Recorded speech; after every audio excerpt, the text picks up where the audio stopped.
भाई सच में power star Pawan Singh जब से भोजपुरी इंडस्ट्री में एक्टिव हुए हैं, तब से खेसारी लाल यादव तो इतने बौखला गए हैं कि पूरे पवन सिंह के खानदान के लपेटने की बात बोल दी है। पूरे खानदान को बाट लगा सकता हूँ। हाँ हाँ खेसारी जी, आपने सही कहा, आपकी यही औकातें हैं।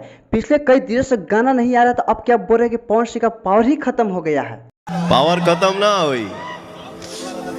खेसारी लाल यादव की इतनी घटिया बयान से पवन सिंह ने जोरदार तरीके से खेसारी लाल यादव की रिहाई कर दी। रुको जरा, सबर करो। हाँ तो दोस्तों, मैं आप लोगों को बता देना चाहता हूँ कि गोदी में लेके जानी खो दिए जीजा जी, इस गाने से विरोधियों की काफी होश उड़ गई है। गोदी में लेके जाने खो दिए जीजा जी। दोस्तों तो मोदी चाचा जी भी काहे पीछे रहेंगे। मोदी चाचा तो कमाल ही कर दिए, पीएफ फराक वाली गाने पे काफी जोरदार डांस किए हैं। आइए आप लोग क्लिप्स को दोबारा दिखाते हैं। गलती से ये जान टकरा गई हो।